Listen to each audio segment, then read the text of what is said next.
It's the Alexander Ford Summer Sales Event, and it's the most aggressive incentive program ever. Trade in any 2014 to 2023 vehicle and get 100% of its original factory MSRP toward a brand new Ford. Got a 2010 through a 2013? You'll get exclusive trade pricing too. Plus 0% financing, 0 down and no payments for 90 days. A fresh shipment of new Fords just arrived, but they won't last. Bring your vehicle and get 100% of its original MSRP. Alexander Ford, a difference you can count on.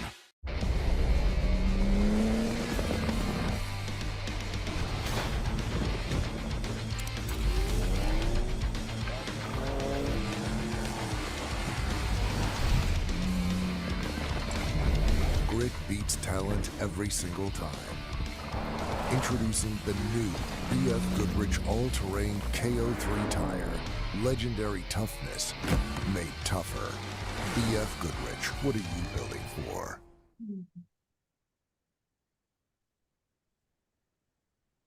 Hey, what's going on? It is time for some Fishgistics. If you guys are ready for this. No, it's not a fishing show. It's just a guy that runs a show that likes to fish.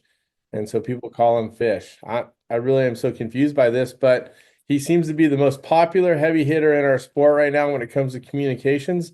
And he joins us as part of this broadcast team. Howdy, everybody. My name is Cameron Steele, and today, we are talking about the SCORE Baja 400, the 6th annual edition.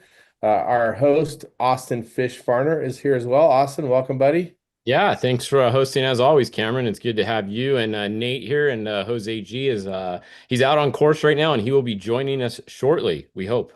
Of course, you mentioned Nate from BF Goodrich. Stoked to have you here, a member of the Off-Road Motorsports Hall of Fame officially, and stoked to have your wisdom and input here, Nate. Yeah, thanks. Not officially yet, I don't think until November 2nd, till the ceremony, but yeah, no, it's pretty cool. We actually kind of had a preview of it not last night before, at Walker Evans Memorial. It was almost like a homecoming of all the Hall of Famers and stuff. It was a pretty neat event. But yeah, definitely that guy lived a life for sure. Well, I think while we're on the topic, it's definitely something we should talk about. The passing of Walker Evans, one of our icons, legend in our sport, someone that we all grew up watching race. For me, some of my early memories as a youngster in the desert and at Riverside International Raceway watching Walker race. He is a pioneer as a race car driver. He was part of the original trophy truck group. He started his own companies, paving a trail, blazing a trail, I guess you would say, in his own way. Walker definitely leaves behind a huge trail of dust to try for the rest of us to try to work our way through as we progress with our careers. Also, well said. Yeah, thank you. Yeah, no, Walker was one of those iconic men that really had a way about him, and he had a great way of telling story, and of course, he was very much so that rugged off-roadsman. Also wanted to give a huge shout out to Forrest Lucas passing away this week. Forrest is someone who believed massively in off-road racing. He sponsored our family's team with his group at Lucas Oil from 2006, if I'm not mistaken, all the way through 2018. I was part of his broadcast team for a decade, and he definitely got behind off-road racing and many other forms of racing along the way. A great philanthropist and a great leader of people. Huge shout out to the Lucas family and all who knew and loved him. Forrest, you'll be deeply missed by our community, 100%. Yeah, definitely. Both big names in the sport, and I think most people in the sport know who they are. So when everybody knows who you are, you know you left an impact. I remember even being a little kid going down to Scalzo Motorsports down here in San Clemente where I live, and they used to have the old crank. You could crank the handle and it would turn the gears inside the little plastic box, and it would show how the Lucas Oil lubricated all the gears from touching the oil at the bottom. It would go all the way up around the top. And I always thought that was, it was one of those things that kids always play with, but it's like it resonates. It's like, oh, that makes sense. So Forrest and his team came up with that. I mean, at least that one. Very cool to be able to remember that as a, preteen. so to speak. Yeah. So that's how long Forrest Lucas has been doing it. So much love. We bid adieu to Walker Evans and to Forrest Lucas. And yeah, our industry is much better for having them inside of it. And it's going to be tough to have both those losses inside of our group. But in their honor, we keep moving forward, right? Yep. If we stop doing what we love to do and what they love to do, I think it would be disrespectful. So here we go. We're talking about the Baja 400 coming up in September. The big boss at SCORE International, Jose G, will be jumping in to join us here momentarily as we talk about the race course. But before we do that, let's talk about some of the logistics going in and out of the race, some of the schedule. The race is based out of Ensenada in Baja, California, in the northern state of Baja, Mexico. And it's just a short, maybe 2-hour drive from the San Diego border crossing in Tijuana. You can also access it through the Tecate border crossing and Otay Mesa. Make your decision wisely. Of course, everything here is opinion based. Don't take it to the bank, but you can definitely formulate some ideas and then do your own research based on what Fish, Nate, and Jose G, and myself, of course, say here. But always do your own research, dig in, make some good decisions, and we'll try to give you the best information we can, but we cannot guarantee it as fact, and we cannot guarantee that we won't insert our opinion because we are heavily opinion based here at Fishgistics. Believe Yeah. me. Is that fair to say, Fish? Yeah, exactly. I think you're right. No, look who Jose made it here. So perfect. We'll be good. But yeah, this is the schedule of events. I just wanted to go over this real quick to start. So tomorrow at approximately 6 p.m., the GPS files will be posted to the SCORE website under the Baja 400 logo there. Then on Saturday, this Saturday at 8 a.m., the course does open for pre-running. So no pre-running till Saturday. Once it's on Saturday at 8 a.m., it's open and you're good to go. Then next week, the week of the September 11th, will be qualifying. So qualifying for the Trophy Trucks, Two-Wheel Drive Legends, Spec, and Class 1. That will be Thursday starting at 8 a.m. And myself and Nick Eisenhower will be hosting that over on the SCORE YouTube. As always, we'll do that. Friday is Tech and Contingency all day. And then Saturday, the race starts nice and early for the motorcycles and quads at 4:15 is the ceremonial start. And then the four-wheel ceremonial start will be at 9 a.m. You have 16 hours to finish the 428-mile race course. So there we go. There's your schedule of events. Well, thank you. Well done, Fish. Welcome to the legend, Jose G. Welcome to this episode of Fishgistics talking about your race, the Baja 400, of course, the 6th annual. It looks like you put together quite a course. Just a quick synopsis or thought from you about what you take away and how you feel about this course. We'll talk about a couple new sections, a couple existing sections we've been running quite a bit. But how do you feel about it overall, Jose G? It built some stoke for you? Oh yeah. First of all, thank you for having me again in the program, and sorry for making it a little bit late. Also, we're still marking the course and working here. And anyway, this Baja 400 course to me is probably the best so far. We've added really old sections, very technical in some areas. We have a couple of new sections that have never been ran before, and the biggest part of this one is that we managed to keep everything mountains, desert, and not a lot of highway. We're not doing the highway from Llano Colorado to Colonet like we've always been doing it because we can't find the way outbound and inbound. But now we did it. I think that's going to be a plus, and people are going to love it. So it's challenging, but it's fun also. So I mean, once people pre-run it, I think they're going to love it. Well, I think that I can definitely hail the fact that you've found some new sections. Very cool. I think everybody's going to love it, except for some of us moto guys that have been tiptoeing around out there in Baja. And maybe the race course is going to be right on some of that single track that I've seen in the past. But I know there's a high possibility. Well, the cool part about that is that you and your team, Jose G and Nate, you guys have done a great job at uncovering courses, bringing new ideas. And honestly, I had to do a review. I got the course download so we could talk about it just a little bit ago. And it was like I had to really think about what I was looking at because there's some spots that You came up with some trickery and some things like sometimes when you look at something and it doesn't make sense, like you like, okay, well, this is not how this should go. It's hard for your brain to like take it all in and understand that this is how it is going to go. And so it took me a little bit to figure that out, but great job, Jose G. I think it's going to be a lot of fun. And overall, I think this Baja 400, the race itself, it's not as brutal rough, I would say, personally speaking, as San Felipe. Not quite as long as the Baja 500, not quite, obviously, way not as gnarly as the Baja 1000. So you can't take any score race lighthearted, but this one, I think we can smile, at least from a trophy truck driver standpoint. There's some good fun, some good adventure, some new stuff, and then some things that maybe we didn't expect, but also some things we did expect. So let's take a look at this course. Nate, I'm going to ask you the same question I asked Jose G. What's the vibe you get when you see all of this? Uh, it was a ton of fun for mapping it out. 90%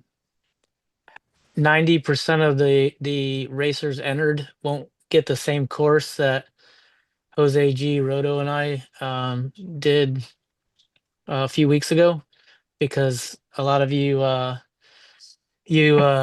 big race car drivers are gonna straighten it all out and make a totally different course. But I actually like turning the wheel different directions, instead of just holding it down in a straight line. But I know it's gonna change by the time a lot of the racers get to the race course. But the course that we went out and mapped was actually really awesome, a lot of fun.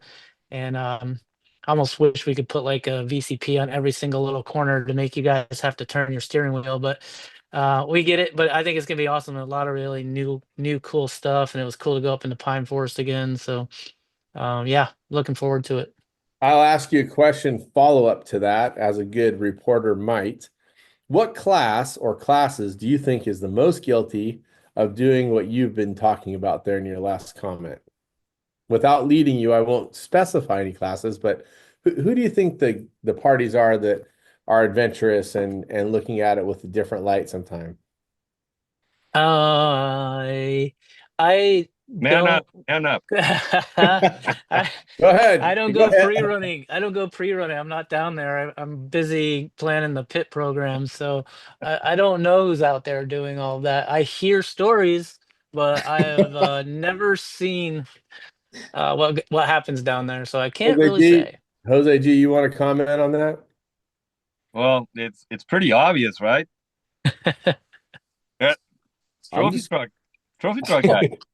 Yeah, give him well, one day and they'll go around it 8 times yeah, with that's with similar vehicles with 40s and destroying it. I mean, it is what it is. I mean, it's limited classes do have a hard time going like on the same course. But I mean, I think this one won't get destroyed as much as the normal courses. I think this one it'll hold up pretty good. Well, let's start looking at yeah, it. definitely. I know that we have a short window here, but uh again, I mentioned we're starting out of Ensenada. It's a ceremonial start. So is there any change in this, Jose G, from what we've been doing? It looks like we're going to ceremonial start at controlled speed and head into Rancho Nelson. No, the start and finish, there's no changes. I mean, ceremonial and then go over to Nelson Ranch. That's exactly the same. It's been working. We're definitely working on another option so that we have a real start out of Ensenada, but that's not there yet. But as of right now, no changes. And will it be the same for spectators and for fueling before Rancho Nelson? I know there are some specifics that you guys talked about last time. Yeah, that's correct. It'll be exactly the same. Okay, so fueling not inside Rancho Nelson. Correct. At least not in the staging area. Copy. Okay, so make sure you guys follow the rules. There is a racer bulletin everybody should read. There is a driver's meeting everybody should go to. These are things that are an important part of racing in Baja, learning the rules and following along with what's happening. The organization does a great job at putting out information. So we'll ask you guys to do that. We're going to start out at Rancho Nelson. You can see it looks like a little bit of a cloverleaf short course in there. It's not really short course, but it is tight. There are some giant jumps. I'm assuming they're still there, and that's going to put us on to some traditional race course, Nate. This is stuff that we've been racing for many years, racing out through the mountains and coming into the backside of Ojos Negros. Yeah, and just so people aren't confused watching it on the screen, that's the motorcycle line is that blue line up top for the inbound. Just in case anybody was wondering about that. But yeah, traditional route all the way to Ojos, nothing, no changes. The things that I can tell you about as from a racer perspective is watch those tightening apex corners.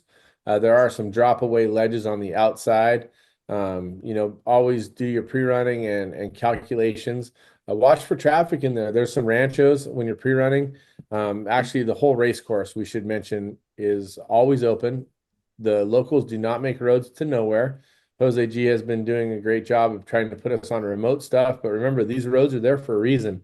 So always expect traffic, always expect locals, always expect gates and fences, and always put the gates and fences back up. Don't be a butthole, okay? We really need you guys to play along putting the gates up, right, Jose G? That is correct, Dan. Thank you for saying that, because we really need everyone to respect that. That's pretty much been the biggest problem that we've had. Yeah, I think one thing to note on that too, like if a gate is open during pre-running when you get there and it looks like a gate that might have been closed, close the gate behind you, right? Because maybe the guy in front of you didn't close it. So I got close the gate. I got a really good question on that, Jose G. Is there any time when you come to a gate and it's pinned all the way open? Is that ever done by the rancher, or is that always a racer and you got to stop and shut that gate? Yeah, typically we put up the closed gate signs on the ones that we definitely know the rancher wants them closed during pre-running because of his cattle. And there's some that we keep open the whole time. So yeah, but especially if you see a gate that is just down on the road and like and this is mostly on motorcycle guys that they just open it and drop it and then they keep going. And people see it and they just run over it and destroy it. So that's definitely that one should be closed and not run over. Yeah, running over their fences sucks because someone's go back and fix it. So if you see the bikes have dropped or someone has dropped a gate where it's just barely enough to move through on a bike, you guys should definitely put that back up. This is an important junction right here, VCP 11 and VCP 340. You need to know when pre-running on the outbound, what day is that open, Jose G? Only on Friday. Only on Friday. You cannot go against race traffic here. Let's explain it as clear as we can, Jose G. What is allowed and what is not allowed, because you're coming through this section, it's one way on pre-running. Yeah, you're supposed to pre-run from start at Nelson all the way, to wherever you want to pre-run on Friday. And also, if you want to pre-run inbound, you can only do it toward that junction. So once you get to that place, you would have to turn around and go back to Ojos and head back or do it again. But at that point, you cannot go backwards on the course. Yeah. I think it's fair to say you can never go backwards on the race course, no matter what you're doing. If that happens in a race, we've seen in the past, automatic DQ. It's not something you can do. Do not do it. That's going to take us into the speed zone. There could be some gates there during pre-running. Make sure you put them back up. That's going to bring us through the traditional town of Ojos Negros, a small farming community there. You can see the actual pre-run begins outside of Ojos Negros, where you see this red pin that's been dropped. And this is a similar start position from where we started the Baja 500 pre-run. And everybody should educate themselves on what is legal and not legal from pre-running standpoint. Definitely start where it's said to start. And much of this at the very beginning, Jose G, is very similar to what we've just raced at the Baja 500, correct? Yeah, that is correct. Not it changes up ahead, up ahead. It will change from the Baja 500. It's we did that last year, a section that you're going to come up to. But like you said, it's not we do it every race. People know where where they or what they can't do. Like the red lines and all that stuff, they're always the same. We just want to keep racers away from the main roads and the ones that the ranchers just don't want us be the racing on them. Yeah, and Fish, before you keep scrolling too far, if you go back, you can see those red dots. So this is something new for the Baja 400 that we did, putting basically stop signs on the GPS files, and I believe physically as well. G. Yeah, we actually put the like stop sign ahead or stop ahead signs, and then the stop sign right there where the crossroads are. We did them at all the major ones, and I'm glad that Nate brought it up now, because we will have people out there starting Saturday. We'll have them in random places where we do have those stops. No one's gonna probably see us until they get there, and if someone is not stopping, is putting other people in danger by running those crossroads, they're going to start the race with a penalty, and we're going to have evidence, and we're not even going to tell them. So just be really careful pre-running, because if you don't stop at one of those, we might have SCORE staff there filming you, and you will be in trouble. And I like that. Yeah, Go ahead. just to clarify on the VCPs, I know we go over this every time. The difference between a number and a letter, what is the distance that you have to be on each of those, Jose G, just if in case anyone's new? Number is the normal ones we have. Those are 120 feet, and the lettered ones are 40 feet. Okay. Yeah, 40 feet and 120 feet. And so if you guys look at this, if you're looking at Google Earth as you're checking this out, there's two vehicles on this road right here in the picture that we're looking at. Yeah. The stop signs are there because there's a big road that's bladed through here that the locals use to go in and out of their farms and ranches and homes. So please, pre-run accordingly, pre-run at a safe pace, stop at the stop signs, and like I said, don't act like a butthole. The race course changes up right here a little bit. I think it's VCP 26 from the 500, and this is going to put us on, if I'm not mistaken, it's going to go outbound on what was maybe last year's Baja 1000 inbound, right? Yeah, that's right. So this is a little bit of a different section. If you're looking at Google Earth, you can see the colors of the mountains change. You can see the topography is similar, but there's colors are different. One of the things my dad taught me, learning how to off-road race back in the 80s, holy crap, I'm old, is that when the colors change or the dirt changes or the terrain changes, everything is changing. So pay attention when the terrain colors change. We'll always pay attention. So this is all going outbound to K77. Jose G, any major changes, any major sections you want to mention here? I know there was one spot in here, maybe during the Baja 1000, where there was a fence line that there was some question about. Has it been marked exactly the way you think it's going to go in there? Yeah, I think Nate's going to be really happy. There's no changes on what you have right now. And yeah, the section you're talking about, that fence right before it, where we marked the freeway that the really nice line that everyone did during the Baja 1000. So that's straight away going towards the fence. That is the race course, and the fence will be open. Okay, that sounds great. That's going to take us into we merge back into some more traditional race course area before, if that's not, am I correct? Looking at this? No changes there. No changes there. And then onto the highway, but we don't turn off at what would be known as the typical turn off at K77. We go down a little further. This is a Rancho access road. So please be careful. This is obviously everything we're driving on is with permission.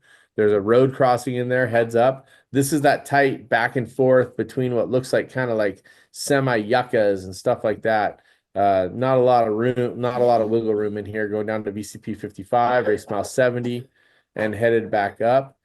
I think honestly, Jose G, I think this is your kind of like time to shine up here, because I think you have like 1 million different lines that you've created or been around or made or raced on over the years. And it's almost like you reach into your pocket for like a Yahtzee and you throw the dice and you're like, okay, these are the roads we're going to drive this time.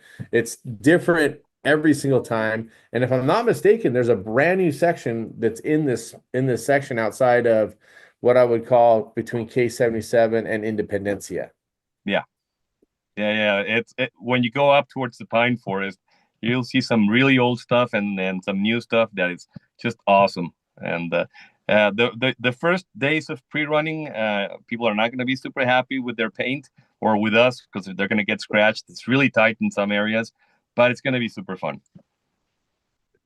And Super just so fun. you know, a Raptor can make it all the way through. Just so you know. A very scratched Raptor, yes. Perfect. Sorry. Now, the way I tell my friends usually is the Raptor is not scratched. It's Baja and the rubberish bushes leaving their mark on the Raptor to prove that you were there in Baja. So you have Baja pinstripes, which can be known as a badge of honor. So feel free to scrape your paint up all you want. But we are going to go into some deep sections here, Jose G. If I'm not mistaken, this is going to take us up. There's a couple sections. I don't know if we've raced in this wash here. But we're also going to go way up towards that, what would be called the Los Pinos summit, if I'm not mistaken. Yeah. You go up all the way, like if you were going down the Cordillera de Molina summit. And it always sounds so cool when you say it. For some reason, I just can't say it as cool. What's up with that? Maybe someday you can teach me? Well, you need to spend more time in Baja so you can your Spanish needs to get better. But yeah, it's called Cordillera de Molina. Is there anything leading to that section that really we should highlight for the racers while we're talking about this as we get through that race mile 90, 95?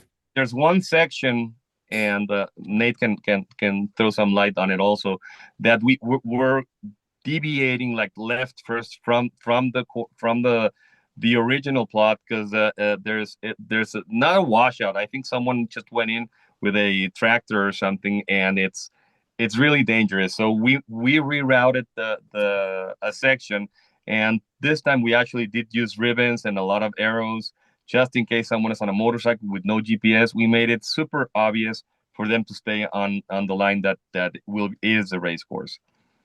What part's that at? Do you know approximately a VCP or a race mile, Nate? You know, I don't. Nate, do you remember exactly where it was? No,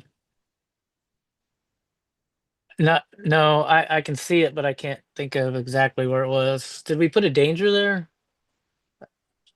Put a bunch of BCPs on it, but Yeah. It's going to be super obvious. It's still going up the pine forest, so it's. I think that might be it, like right there. Copy. Well, it's good information, you guys, from Jose G and Nate, to really be paying attention to what you're doing. Obviously, that's the goal of pre-running, not pre-racing, not trying to go fast, but to enjoy yourself, see the beauty of Baja, wave at the locals, and get an idea of what's going on. I see here highest point at 5,200 feet. So it's pretty cool getting up there towards the edge of the pine forest, or some of that area coming up towards the summit that we talked about. Yeah, what is this terrain up here like? Is this literally like pine forest and you're in the pine forest here, or what is this section like? Not very dense pine forest, but yeah, you're in the pine trees. There's some areas where it's really tight between the fence, rocks, and pine trees. And then you're running it in sand watches that you've maybe not like Cameron on motorcycle trips have done before, but that there's a section that we've never ran before. It's really pretty, and it's just like fun and cool to see. Awesome. Yeah, so this is a lot of the new stuff that's up in this area. Yeah, you can see it looks like at VCP 97 we're dropping into a wash, running in that wash. You can see the big trees on the side there going through. Always be careful, but it's fun. It's fun to see what SCORE comes up with, running through a little bit of wash, a little bit of pine trees, a little bit of side roads. That's going to take us through VCP 100, stop sign when you come to the graded road. Remember, even if it's a small road, people may be traveling there down into this wash, which makes a turnaround into this road. If you can zoom out a little bit so I can get a little bit of reference where we're at. Fish, it says stop 13. We're still going to go around this cerro here, around this small mountain. Nate, Yeah. any notes in here? Anything you're This is thinking already about? mile 100 too. So this is, you're still pretty far north and you're 100 miles in at this point. Yeah, and this is something that we raced recently. We came into it a little bit differently. This is that small cerro that we go around. This has been raced quite a bit over the last decade. Yeah, my only comment is there's not a whole lot of access up there. So um and like you just pointed out, you're already 100 miles into the race. So um yeah, just uh just be careful till you start getting back down to where some people Well, my get to. dad in my vernacular, my message is racer cool guy shit happens when you're closer to where people can help you. And really mellow, careful stuff happens where no one can come to help you. Does that make sense to you guys? Totally. Yeah. Don't rip a tire off in the middle of nowhere. Yeah. This is all moving around out here. At some point, we're going to rejoin down by the race course. If I'm not mistaken, there's another brand new section or section we haven't raced before in here, Jose G, somewhere. There's a few. You'll be surprised. I don't know if you already went around it, but when you do, you will see that it's not in one area. It's not even obvious where to go. I mean, that's why we're taking our time marking it very good so that it's people don't get lost. But it'll be very interesting. Not only have I not been around it, I won't be around it the first week. I'm going to leave that to the kids to go out there and bash the bushes down and the Let, rocks. yeah, let them do the homework. I'll come down a little bit later when the experienced older guys do. Like the young bull runs down and the older bull saunters down to take care of business. I'm sure you guys have heard that story before. Yeah, it was in a movie. It might have been. Colors. Yeah. Robert Duvall. Yeah. Anyway, when do we get back on the traditional race course? I know we're down here in the wash. This is, I believe we've junctioned into something we were racing last time around VCP, looking at a 131, but comes in from a different direction. Get in this wash. This is some different stuff bouncing around in here the way you have routed, but we're back on. This is more back on Baja 500 stuff, racing around the outside of Santa Catarina. Correct? Yeah. Once you go down, like close to Rancho Las Vaquillas, that you're back on the like pretty much a typical race course. Okay. But before that, you're in a wash that we haven't done before. I have raced on it before in record races, but I don't think we've done a score race through there. It's pretty tight and fun. What mile's that at, Jose? If you zoom in right before where it says Rancho Las Vaquillas, if you look at it, that's open up and go north. Closer to Catarina. Oh, there it is right there. You can see Las Vaquillas. Yeah. Down a little bit. So once you get on the Sandwatch past Las Vaquillas, then it's from there all the way to Valley T is stuff that we've done before. Like right there, that wash right there. Yeah. Okay. So we're getting back on what was mostly the Baja 500 course. Don't expect it to be the same. Don't expect it to be what you pre-ran last time around. Remember to stop at the intersections as we're seeing here at VCP 139 with the stop sign. This is taking us out the back of Santa Catarina.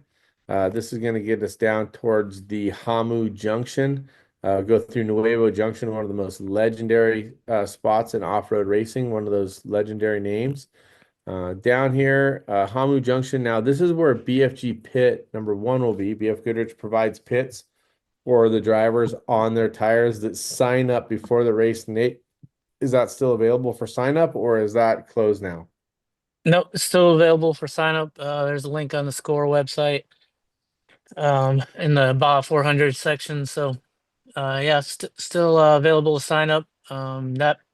That pit, we're gonna actually get the semi in there. It's been a few years since we took a semi in, but we'll have a nice pit there. I think it's gonna be in a really good spot. People are gonna need some pitting, I think, at that point in the race. Copy. Yeah, definitely. That's at the Hamu Road crossing, and same race course for the most part. Of course, the race course always changes. As we head down to Valle Trinidad, this is known as the Goat Trail. Don't make a mistake here. We've seen cars end up upside down on the highway here. That's going to merge onto the highway at Valle Trinidad. In Valle Trinidad, there are some services with fuel. There's a great taco stand there, and we're going to stay on the highway in a controlled speed zone until we get to the Mike Sky Rancho turn, and this will start the Mike Sky Rancho Road. This is traditional race course. Remember, there's people that go up and down to Mike Sky Ranch and these other ranches every single day. There's actually racers that will probably go up and stay the night at Mike Sky Ranch. So beware of two-way traffic. Stay on your side of the road and pre-run accordingly. VCP 158. You've been mostly on a mostly graded road, some deviations. This is what we call the 6-mile junction. And Nate, what's going on here? We see the blue line. Yeah, the Sportsman cut. I'm not sure. Jose G, was that a motorcycle as well, Yeah, or just? that's actually for all motorcycles. Yeah, We're getting them. Same thing we do all the time. We try to get them ahead so that trophy trucks don't catch them that quick, and that's why all the miles they lose there, we make up for them right before Nelson Ranch.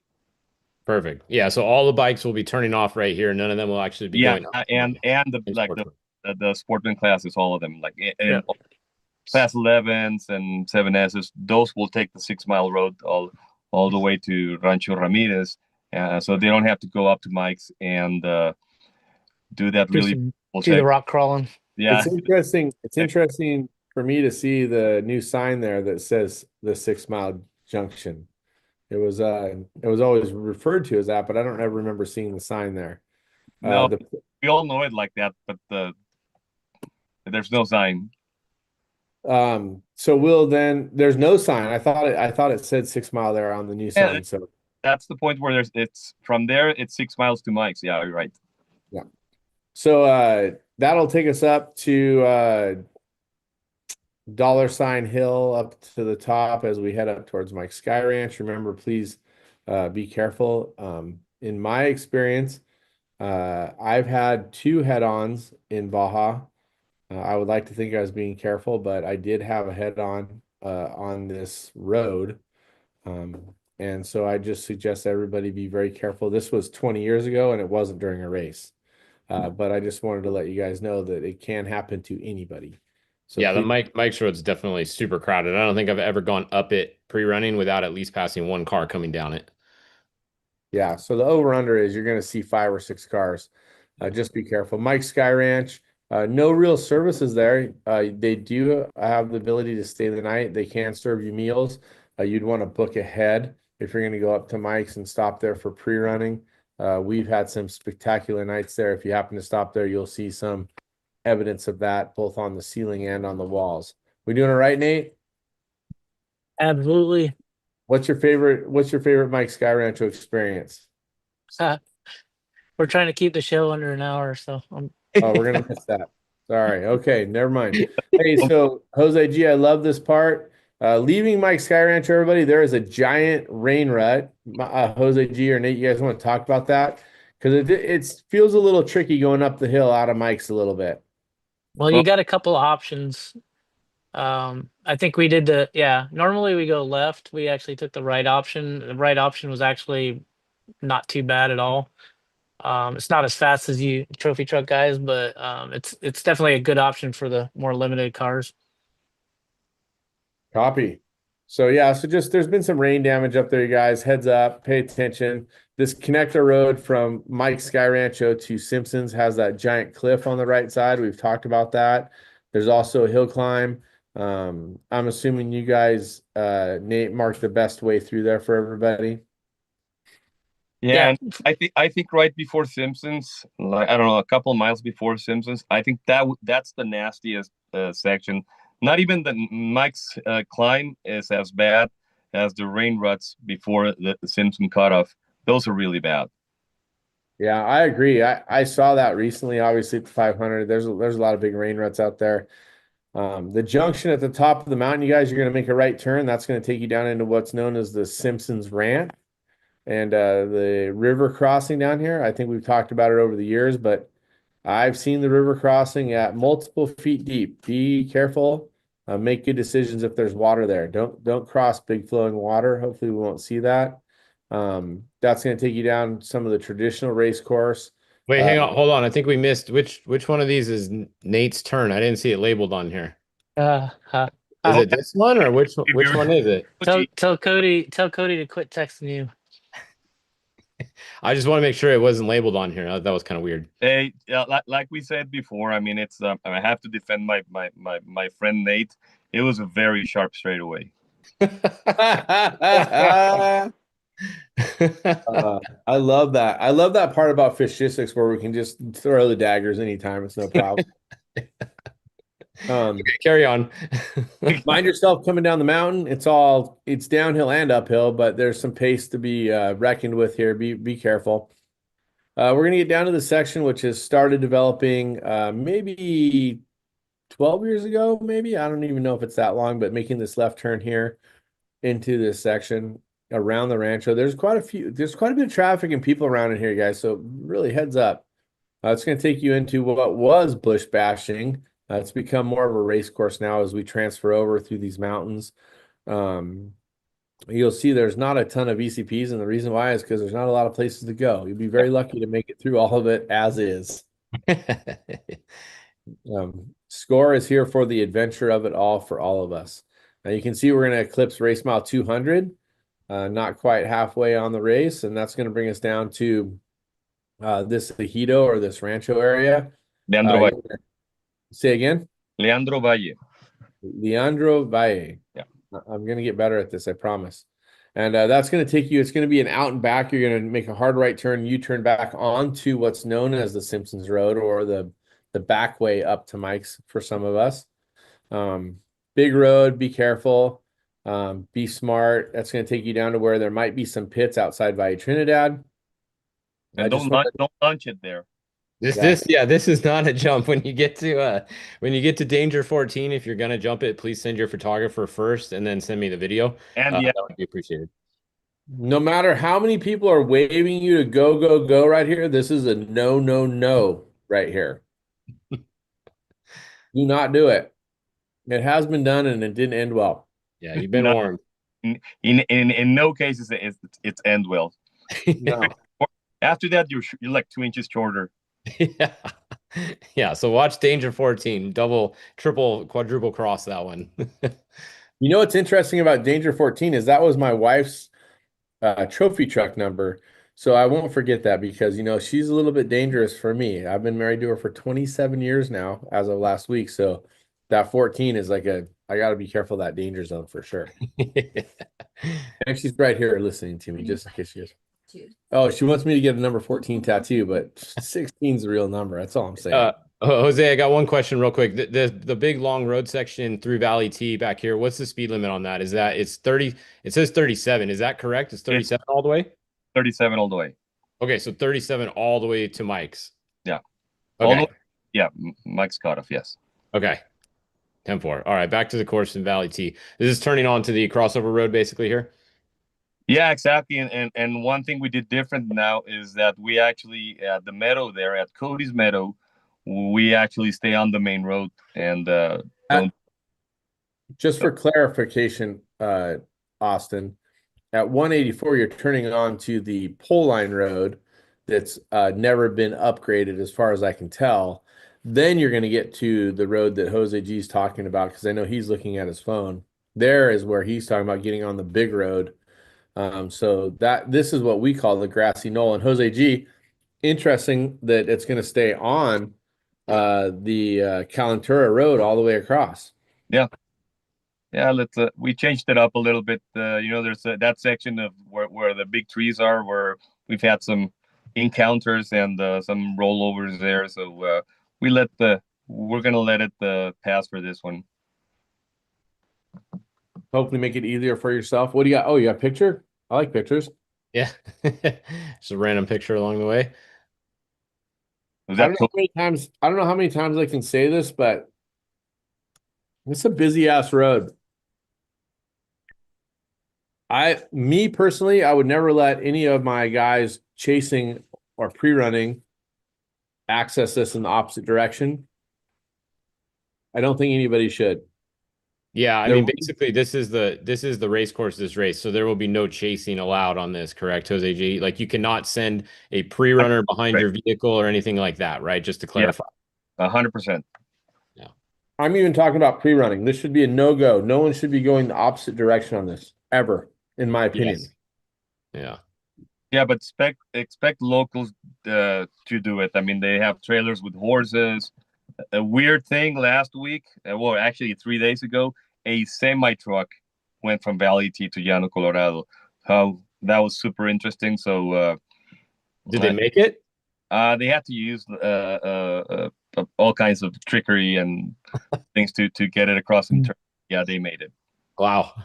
Anyway, I Yeah, and think I'll throw my 2 cents in. There's 2 roads that scare me the most, and that's Mike's Road and this road. And a lot of you racers are really familiar with both of those roads, so it's really easy to go fast. But there is a lot of traffic, so it's 2 roads that scare me the most. So if you can slower down when you're doing those roads, make us all feel a little better. 100%. So the Llano, Colorado Road, also known as the Crossover Road, it's got another name too, Jose G. Is there another road that I named? It's like La Calentura. Calentura. Because there's a ranch that's called La Calentura. It leads. There's a sign that says La Calentura, but that's just a ranch, and it's only a couple of miles in from Highway 1. So I think that the crossover road is probably the best thing. So that's going to bring you to Highway 1. It looks like there's obviously a stop sign there. 60 mile an hour this section. Yeah. This is also checkpoint 1. So you're going to get on Highway 1, which is the road that goes from Tijuana to Cabo San Lucas. So please be aware, be careful that you'll see the right turn off. Just before that, we can point out, if you don't mind, I wanted to say thank you to so much of the off-road racing community, partners, companies for getting involved with Rancho Santa Marta. There's an orphanage and school here. Just a few weeks ago, Johnny Campbell, myself, and Bulletproof Diesel and our crews, together with the entire off-road racing community, raised quite a bit of money to help support the kids that live there. Feel free to donate. No cash is accepted. You can do it online, but a beautiful place to stop in and say hello. That's going to take us on to some of these big roads outside 37 outside of there. Yeah, You're gonna get off the pavement. It's 37 for a while. basically, the message is here that you off-road racers, we off-road racers, we just need to take it super easy in here, okay? Ranchos, farmers, people, animals, all over the place. Right turn in the speed zone, head up towards VCP 194 through there's a gate there. Will be open, I'm sure, but watch out just in case it's closed. That's going to put us on the Cerro Solo Road. Jose G, how long have you been driving or racing or participating on the Cerro Solo Road? Well, I started in 1994, and I've done it quite a few times. Yesterday, I did it twice, so you can see. I mean, we kind of know it pretty well. And that first gate's open, and the second gate after that big boulder on the right, the direction we're going, that there's a lot of cattle in that area, and that gate is closed, and we're gonna keep it closed until race day.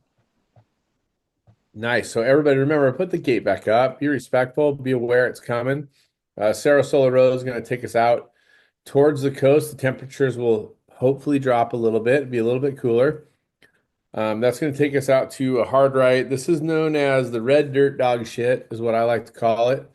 For those of you that may not have spent a lot of time over here, the dirt has a very heavy red color. And I would guess the last time this road saw any kind of tractor or road equipment was before I was a teenager, in the early 80s. So it's definitely super crappy. Agree, Jose G? Yeah. But you're actually looking at a new section right there.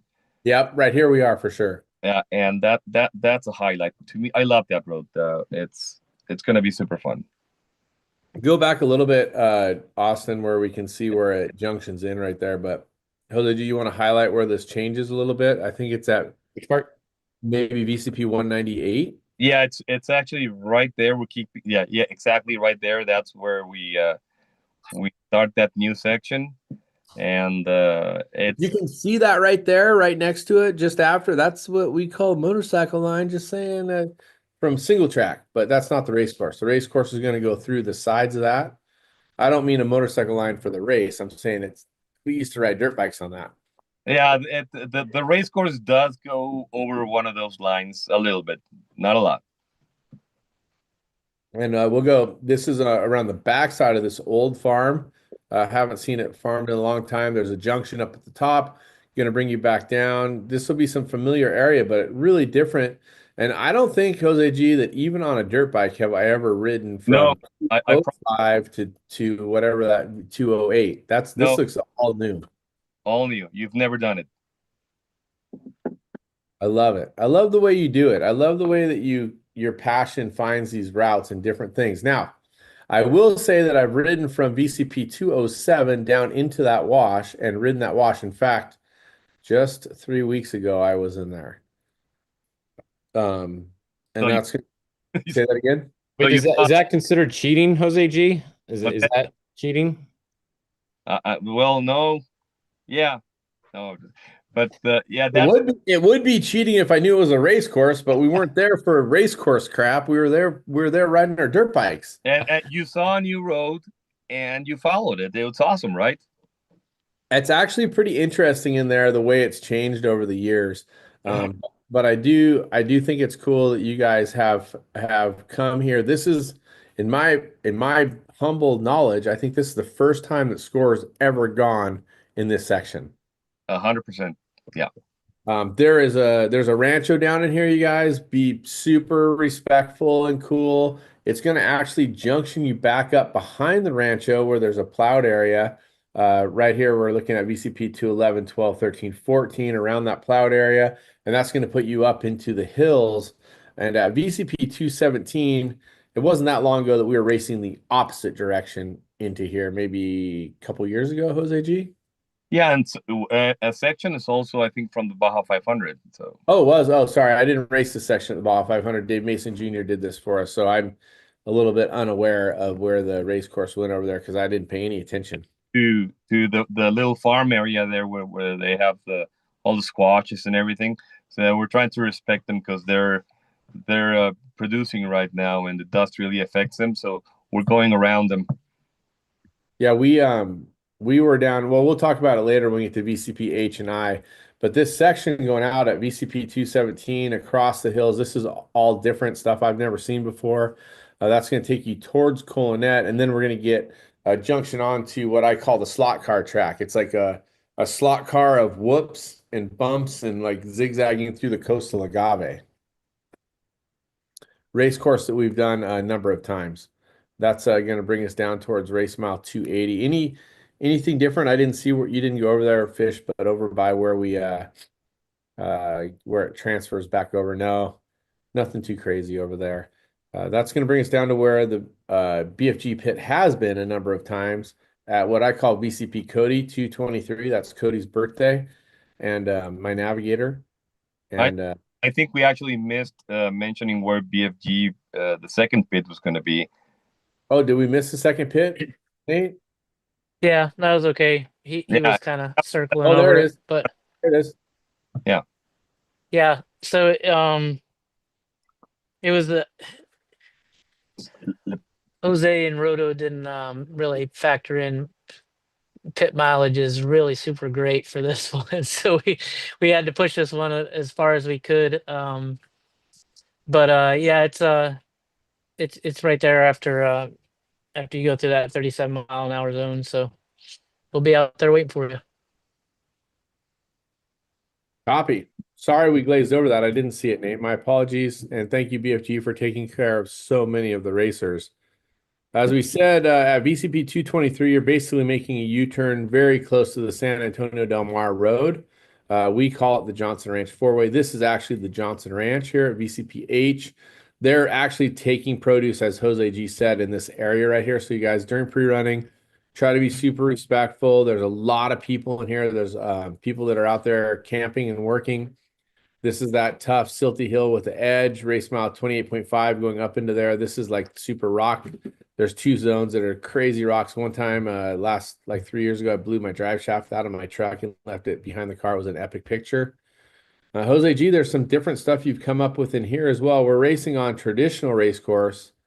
Actually, yeah, it gets to Flat Tire Alley, race mile, VCP 232. This is all stuff that we've raced before and not too long ago. Yeah, if I remember correctly, after this, of course, there will be a change in Erendira. We're racing on the rocks again, and the only other section that's going to be different that we've never ran on it before is before Tres Hermanos. So right before Josneros, there's a brand new road that we've I don't think no one's ever done it before, at least racing on it. I've never seen it before used. We'll talk about this stuff going into Rendia here. Around the farms, you guys, there's a bunch of VCPs. That means stay right on the race course. Be very careful in the Rendia wash. You can see the stop signs, lots and lots of local traffic going back and forth through here. Fish, any thoughts, comments going in around through here? Yeah, as always, this part is always super crowded. So just cruise through here. There's no reason to drive that wash at any kind of speed. Just go 30 miles an hour in there. There's no reason to go faster for the pre-run. And stop at the crossroads where the stop signs are, please. Yeah, 100%. 100%. Jose G, you mentioned the beach rocks. That's exciting to be back there. I'm not sure how or when or what comes up with your decision-making process to do such crazy things or not do them, but it's fun to see that the beach rocks are back in. That's a favorite, I think, of everybody. I think it's one of those iconic locations where people can talk about, and it's not just visual, it's audible. You can hear it. If you're a spectator, if you're a racer, if you're pre-running, it makes the craziest noise to hear those cobbles smashing together. So was it just something fun you decided to do this time around? Well, no, not really. At first, they didn't let us do the rocks in it. That's the Erendira people telling us where to go. And for this race, they're the ones that told us if we could go around town and skip it. So yeah. Gotcha. So the beach rocks into a speed zone. You can see there 37 miles an hour. You're going to go through some ranchos. You're actually going to go right through someone's front yard to get to stop 31. There's a lot of people. There's always going to be spectators and kids and people. So be real careful. Get you into the speed zone around Erendia. Then you're going to head out towards Punta Cabras. You go past Coyote Cows, another bastion, kind of like Mike's Sky Ranch, someplace you can stay, get dinner, organize there. You can see it on the map. Coyote Cows, Rick and Ta there, very passionate, lots of great fun. Lots of big graded roads. Remember when you're pre-running, there are tons of people coming in to watch the race. Lots of people going out to go camping. Many people going out to go surfing. This is the Calavera Beach. And then headed back up into what I would call the three-way stop at the Punta San Jose Road, the road that goes to Santo Tomas. Any changes, any thoughts in there, Jose G or Nate? Everything's the same. Copy. Well, everything's really nice, which makes it really dangerous. Yeah. There was a ton of, I wouldn't say a ton, but there was quite a few just regular old pickup trucks going down the road. So and lots of cattle also, surprisingly more normal.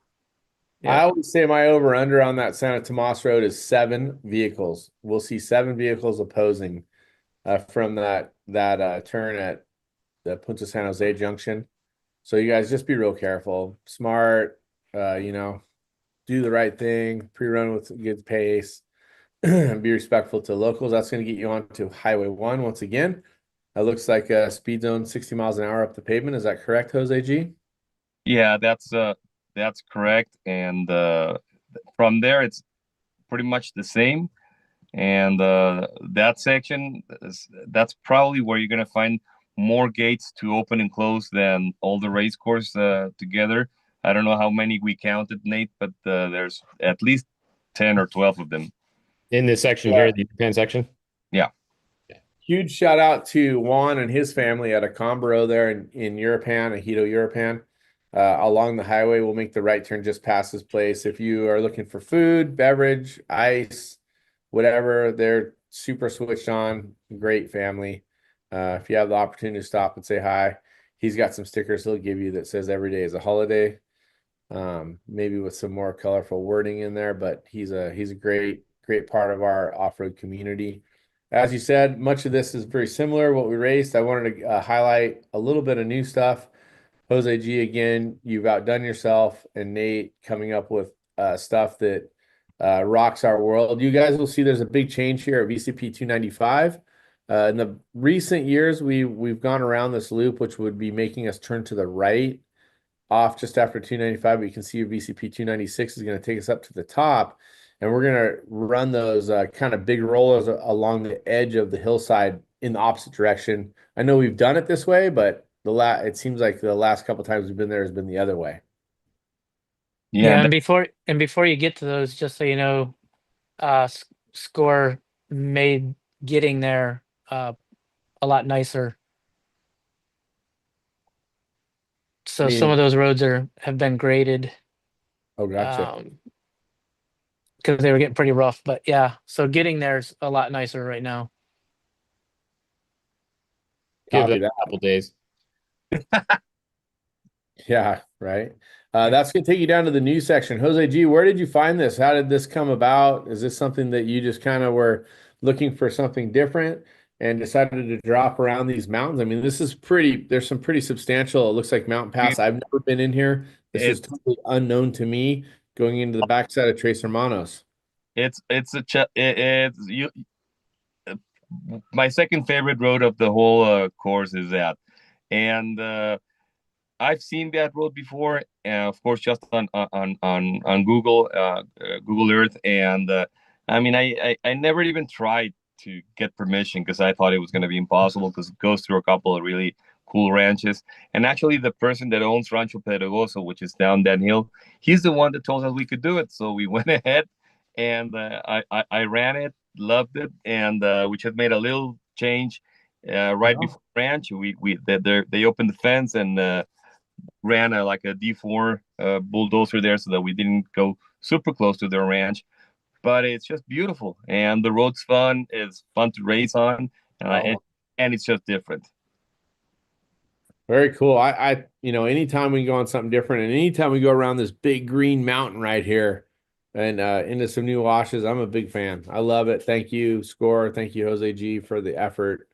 And that's spectacular to see what you guys have done, which is going to bring us into Tres Hermanos, which, like by Trinidad, like Nuevo Junction, like the Goat Trail, Tres Hermanos is one of those places that we've been talking about for 40 years of off-road racing. And that's going to take you into some different routes. We're going to be on the main road for a little bit there, right, Jose G?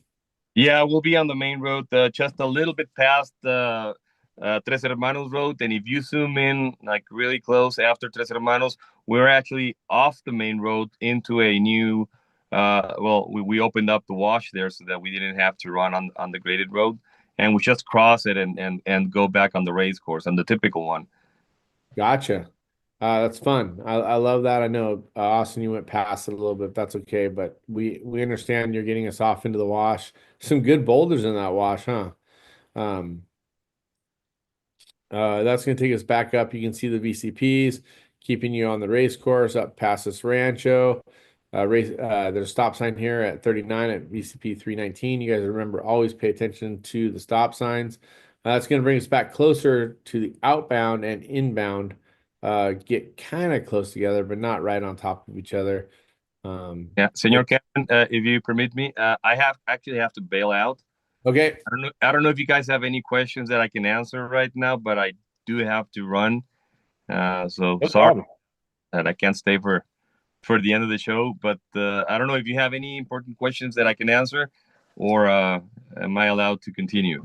I think you're good, Jose. We had that one speed zone question. Other than that, everybody's been pretty good so far. So if we get any more, I'll text you and answer them later. Thank Like you for coming on, man. I have to bail, but we have to go help out someone, and it's getting dark, and I'm actually going back and sleeping at Mike's. So anyway, thank you for having me again in the program. Thank you, Cameron, Nate, you, Senor Fish. That you're a super supporter and great for the sport, totally. So thank you, everyone, and we will be seeing you in a couple of weeks. Right on. Be safe, whatever adventure you're getting yourself into, and enjoy the night at Mike's. Strongly suggest avoiding your eyes from the picture of the guys in the dresses on the cross. It's so many times. Oh, here, Jose, clarify this on the way out. This is the end of the pre-run. Are you not allowed to pre-run at all from here on, or what does that mean, end pre-run? Exactly. From there, you have to go on Mezcal Road and out to the highway. There's no pre-running until Friday, going into my property and out to like to kilometer 33. Okay, so on Friday you can go from here to the where it goes back. We'll be open. Okay, all right. So Friday only from there on. Same race course we've used before? Similar. Gotcha. Okay. Thanks, Jose G. Have a great evening. Much love, my brother. Thank you. Bye. So thank you to Jose G for making the time to pop in and talk about so much of the race course. As you heard from him, it's a similar area in here. Nate, this gets incredibly tight in some sections as well. Yeah, I don't enjoy it in my vehicle at all. But yeah, it's super tight. There's a couple new sections. They're actually working on some new sections that hopefully will be able to be used in the future, but they're going to take some work.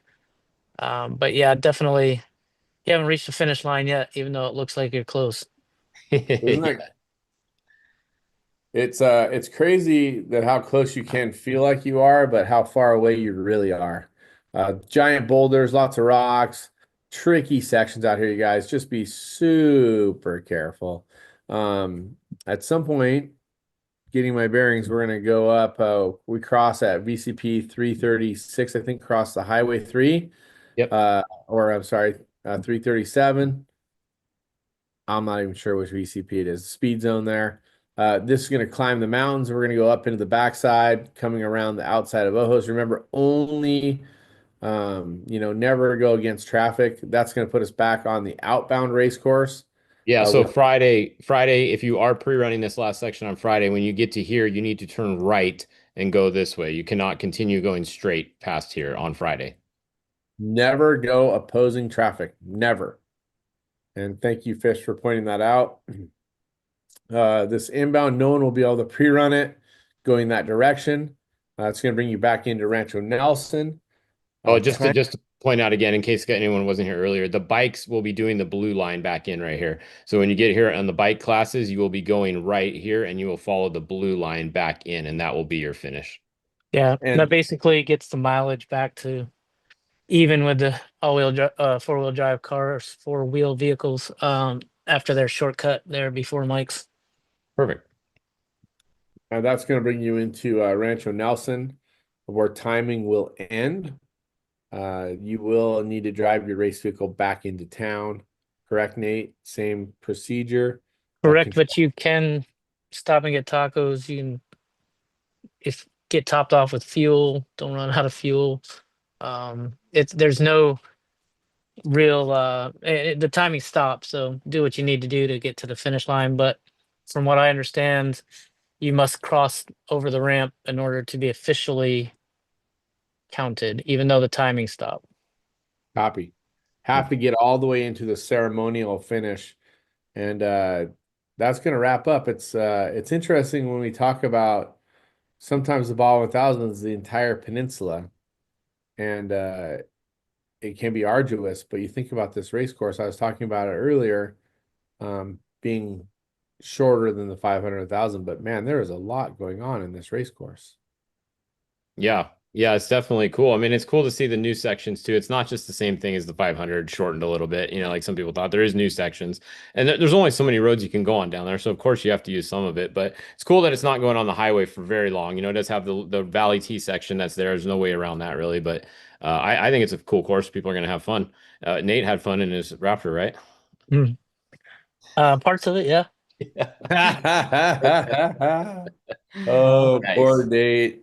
Just abusing that. Yeah. Well, they the thing is, a couple of those new sections, they went out and checked them out in UTVs, and they're like, "Oh yeah, yeah, it's easy, easy, easy." But UTVs are a lot different than a Raptor.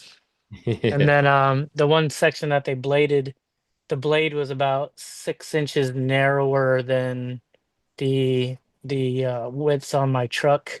So it was like everything was like I'm either bouncing off of each side or I'm picking one side and putting the tires up over. But yeah, most of it was fun though. I enjoy it. I really hope all the racers enjoy this one. It's some of the cool new stuff, some of the old stuff that we haven't done in a long time. It's a lot of fun. And yeah, I really think it can be a fun race if everybody is smart and safe pre-running, chasing, racing, and this is just getting us ready for the Baja 1000. Will be here before we know it. Yeah. For sure. So I think the message that Nate's trying to say is that, and the same message we've been giving, be respectful, be calm, drive accordingly at the pace, make good decisions. Tell your chase drivers not to drive the highway like a track. Tell the chase drivers to not run their big off-road lights on the highway. Tell everybody to respect the locals. When you're pre-running, take it easy. It's not pre-racing. Stop at all the stop signs. Respect what SCORE is doing, and we'll be invited back, which is really important for a lot of us. Myself, I've been coming or going to Baja since the 70s, dating myself a little bit, but it's a place that our family has a love affair with, and I think that a majority of everybody that goes there is really enamored by the people and how friendly they are and the beautiful places and the things that we get to race on. And SCORE, Jose G and his team have really made a huge effort to find new race course, old race course, and existing race course and mesh it all together for what we're going to call the 6th annual Baja 400. So have fun, be safe. This show is opinion based. You guys should do all your own research. I have And to say though, I'm surprised you got almost all the way through it without saying anything about qualifying and mixing the classes up for the Oh, race. here we go. Can we just drop that right there at the end? yeah, Oh, you can another drop that hour right there now. at the end. Uh, I mean, it's new, so we got to talk about it. Okay, it's news. So Yeah, go ahead and you got an explain it. opinion? What's different? What's new, Nate? Well, from the memo I read, they're going to start you as you qualify for all the trophy trucks, the spec trucks, and class one truck vehicles. Yeah, Wow. that's new. Never been done before at SCORE, right? They're mixing them all together. So if a spec truck qualifies first, he's going to be the first car off the line. Correct. I would hate to be that spec truck when we get out into the race course. That's all I got to say. But yeah, I'm not a big fan. Nate's picking a scab with me. I have my own No, opinion. I wasn't trying to pick a scab. I'm just saying it's new and this is opinion based. So Yeah, so most people might like it, some people might not. I would just say everybody race safely, be smart. I'm not a huge fan of it, but I'm just an old school guy that's just out there winning in my two-wheel drive class, just minding my own business. So you guys do what you do and plan accordingly, but I am not a giant fan of mixing the non-trophy truck classes with the other classes. you didn't ask my opinion. You want to know mine? Yeah, I want to know your opinion. Can we keep this going, Fish, or you want to wrap this thing up? No, good. We got a couple more minutes. I mean, Yeah, this is getting okay, good. all Let's hear it. right. No, I mean, obviously, I support SCORE. We're a SCORE sponsor, official partner, so I support their decisions. My opinion wasn't necessarily that this was um, my favorite way of maybe getting some more class one engaged. I think that was the main motivation was we really need to try to get class one the field up in that. I've always been a proponent of racing your own class.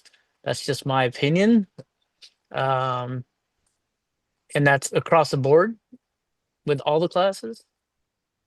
including ones that start with trophy truck. If we're gonna go there, I think if you want your own class, then you race your own class. But that's my opinion. But I do support Score's decision. They're trying something different. Let's try it. Let's see how it goes, and go I from there. I would also say that I support SCORE. I disagree. Uh, I'm with you, Nate. I think that if you want to race a trophy truck class, and race the trophy truck class. If you want to race a spec truck class, race a spec truck class. Different. If class one's different. So I get it. I understand. I was just gonna go without talking about it. Thanks for bringing it up. I'm sure Fish Couldn't has couldn't let that happen. his own opinion. Fish. Yeah. Sounds like Nate and I are kind of aligned on it. Yeah. I like it. I like it, and I don't like it at the same time. I think it is good if you have a good qualifying because it does give you a chance to start in front of a bunch of people that you're probably faster than. But if you have a bad qualifying, now you're going to start like what is it, like 70th or something? So you might have a trophy truck starting 70th or however many there are total, right? So it does give you a pretty big disadvantage if you have a bad qualifying. So you're really going to have to think about your qualifying run and make Yeah. sure you So have Cam, a good run. yeah, I was gonna ask Cam that question. Does that change your mindset when you go out to qualify? Yeah. Well, Because we've right been now everybody's just balls to the wall, right? Yeah. we actually we have not been balls to the wall in our qualifying. We've been kind of just putting in a good quick pace. We haven't been in a giant hurry. We haven't tried to win the two-wheel drive qualifying. We haven't tried to beat the legends. We haven't tried to beat the all-wheel drives. What we've been trying to do is we've been just going out with our exact race truck setup without stripping weight, without changing gearing, without taking any massive risk, and just kind of just qualifying that 10 to 15 roll. And we know that we can run the pace with the guys in the race. So we're not super worried about it as long as we're in the kind of quick class. My struggle is that I believe when we get on the real race course, the ones in the specs will not be as quick, but that's my opinion. Everybody has their own. So I've been guilty of it, and maybe that's part of the reason why people are saying that we should do it differently because we haven't been in a giant hurry to push the times. And people are saying, oh, well, the spec trucks are faster than the two-wheel drive trophy trucks. Okay, cool. But it's a different race course in qualifying versus racing. And I got to be honest, we haven't really been pushing that hard to do a better qualifying because I just don't think it's that important as long as you're in the top 12. Again, it's all opinion based. Everybody's got their own vibe. I don't want to crash my truck in qualifying, and I don't want to cause a problem for my guys to be scrambling because we're racing for a championship. So we don't need to necessarily pound the truck in this tight qualifying course. But everybody's got their own deal. Everybody lives on their own edge, and everybody's got to do it their way. Well, and I like the fact that this isn't like a concrete forever change. They're trying it out this race. As far as I know, it's just for this one race as of right now. So, hey, mixing it up a little bit, trying something new, see if it works. Um, I'm willing to say that I can be wrong. Jose G has been amazing for SCORE. He does a great job on the courses. He's a great race director. He has done amazing things for our sport, him and his crew, Roger, everybody else that's involved. And so it's definitely possible that my opinion is on the wrong side of it. It happens. I mean, just like an election, some people have an opinion, other people have a different opinion. Some people win, some people lose. I'm good with it. I'm going there to race under SCORE's rules, and what Jose G and his team say, I understand, and I'm all on board. I trust them to make the best decisions for our sport. Yeah, I hope everybody has a really good math guy on their team too, because now in your split times, you're going to have to factor in a lot more people in your split times. So just keep that in mind when you're doing your split times. It depends on what you're racing for, right? Depends on if you're Yeah. racing for just the overall or if you're racing for your class win. So that's some of the other discussion that can be had out there, right? You're racing for different things and different ideas, and like I said, different setups going into qualifying. I think that the change in qualifying raises the cost for a lot of people if they want to try to qualify towards the front, us included. We spent money that we hadn't spent in the past to try to be better. Yeah. and I Well, think it's see what happens. I think it's going to be, yeah, sorry, just one last thing on this. I think it's also going to be interesting with this course because there's no open desert. So passing is going to be difficult, I think, the entire day. there's no really areas that I can think of where there's really super clear. Yeah, we can get some people in this area. I think it's going to be pick and choose and being patient and waiting for cars to fall off. But I don't know, Cam, unless you know some areas that I don't, that you can find some lines and make some passes, but I don't see it being a lot of passing. Oh, you Yeah. better have a good qualifying run then. Yeah. I mean, it all depends on what you're doing. We're just there to do good in our 2-wheel drive trophy truck class. So whatever everybody else is doing is not important to me. Is that fair? Right. Well, let's see how it goes.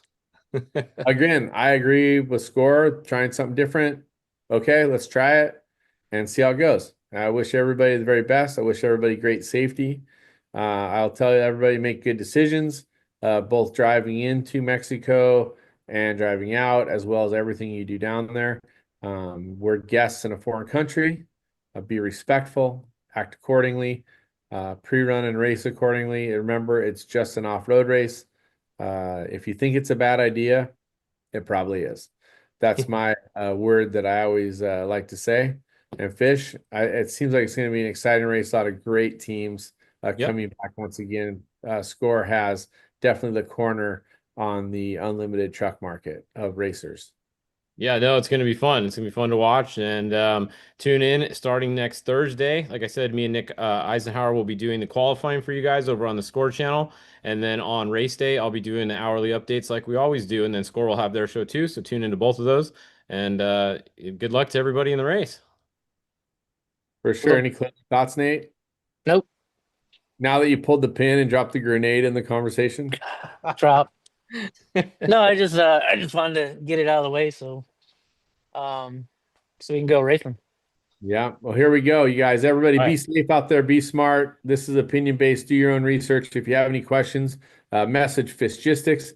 They might be able to help you. BF Goodrich offers pits to the racers that race on their tires. You can still sign up. They have 2 fully staffed pits out there. So be sure and make the effort if you want to join them. But the number one message I think is be safe, be smart, come home healthy. That's the number one goal. Coming home with a smile is better than coming home with the trophy, even though putting them both together works out too. Just make sure you come home. Yes, that's the goal. Hey guys, this has been our coverage of the preview show for the Baja 400, the 6th annual.